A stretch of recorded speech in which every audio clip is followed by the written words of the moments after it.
ملګرو نن په ویډیو کې د هندوستان د یو جهاز کیسه کوو چې هغه د نن نه 15 کاله مخکې هایجیک شوی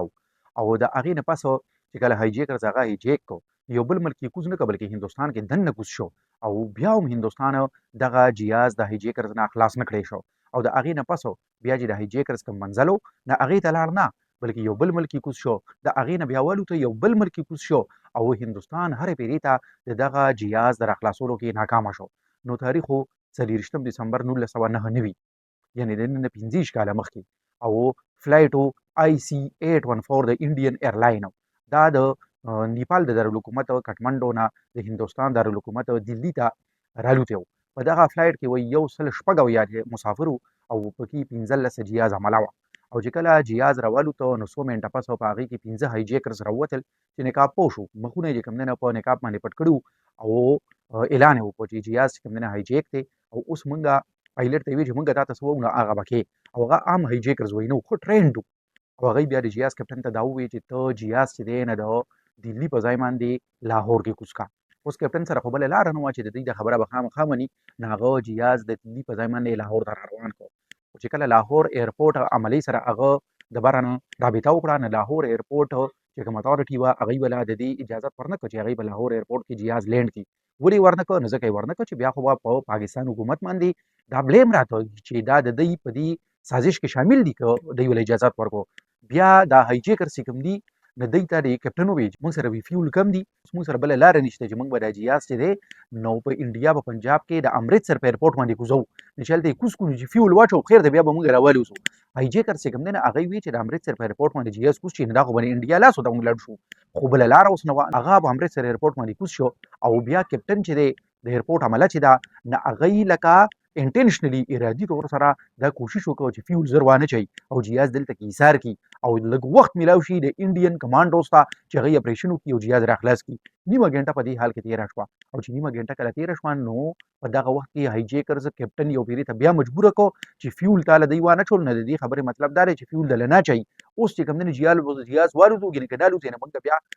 مسافر به ولو نو هغه یو پیرې ته بیا مجبوره شوه او جهاز یې والوځو نو دې پیرې ته چې د لاهور ایرپورټ سره په دویم ځل باندې رابطه وکړه نو هغوی ته هم پته ولګېده چې که فیول وله موږ نه ورکوو نو بیا خو خبره نوره روانېږي نو په دې وجه لاهور ایرپورټ دې پورې اجازت ورکړو خو دا یې ورته وویل چې تاسو فیول واچوئ نو تاسو به واپس جهاز بیا زر اوچتوئ لاهور ایرپورټ کې جهاز کوز شو فیول یې واچول او بیا والوتو په دغه ټول دا چې تر اوسه پورې کوم وخت تېر شو نو په دې کې بیا تیاره راغله یعنې ماښام ماسخوتن شو او هایجیکرز کپټن ته ووایي چې جهاز چې دی افغانستان ته بوځه او د کابل ایرپورټ باندې کوز کړه خو په دغه زمانه کې یعنې د نن نه 15 کاله مخکې چې د طالبانو حکومت په افغانستان کې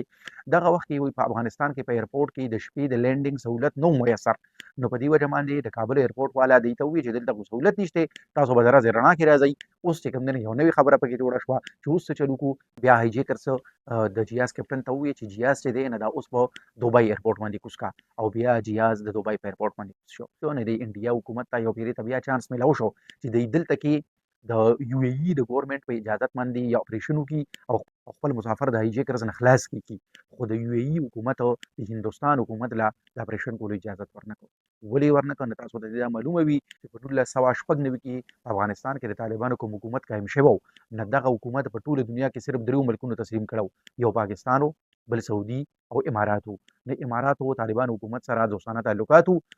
په دې وجه باندې هغوی د دغې خبرې اجازت ورنه کړو جهاز شپه چې کوم دی نو د دوبۍ په ایرپورټ کې تېره کړه او سهار په رڼا کې والوتو او د کندهار په ایرپورټ باندې کوز شو بیا 4-5 ورځو پورې د کندهار په ایرپورټ باندې جهاز په دې حال کې ولاړو چې د هندوستان د حکومت د خوا نه استازي لیږلي شوي وو هغوی او د هایجیکرز په منځ کې به مذاکرات کېدل مسافرو له به وخت په وخت باندې ډوډۍ او اوبه تلې د هندوستان حکومت د طالبانو د نه منلو له وجې نه په کندهار ایرپورټ کې هم د خپل جهاز د راخلاصولو لپاره هېڅ ونه کړی شو او مجبوره پاتې شو د اوږدو مذاکراتو نه پس د هندوستان حکومت په دې باندې ورسېده چې د هایجیکرز کوم ډیمانډز دي دا به منل غواړي او د دې نه بغیر بله لارې نشته د هایجیکرز ډیمانډ څه نو په پاکستان کې د جیش محمد سربراہ مولانا مسعود اظهر د هندوستان په جیل کې و هغه سره نور هم د تنظیم مشران په هغه جیل کې وو د هایجیکرز ډیمانډ دا و ولې نمونه ورکړه چې دغه 4 کسه یا 15 کسه چې دي دا به راازادوي دا چې دلته کې افغانستان ته کله راورسي نو د هغې نه پس به ستاسو جهاز موږ پرېږدو او هغه شان وشو دغه مشران مولانا مسعود اظهر سره چې کله افغانستان ته راورسېدل د طالبانو حکومت وله ګرین سیګنل ورکړو او جهاز والوتو هغه لږ سفر چې د ګنټې 2 ګنټو سفر و هغه د دغې مسافرو دپاره 5-6 ورځې پس ختم شو او دوی خپل منزل یعنې نوي دلي ته ورسېدل. د دې ټول ویډیو نه چې کوم دی موږ ته سبق څه دی؟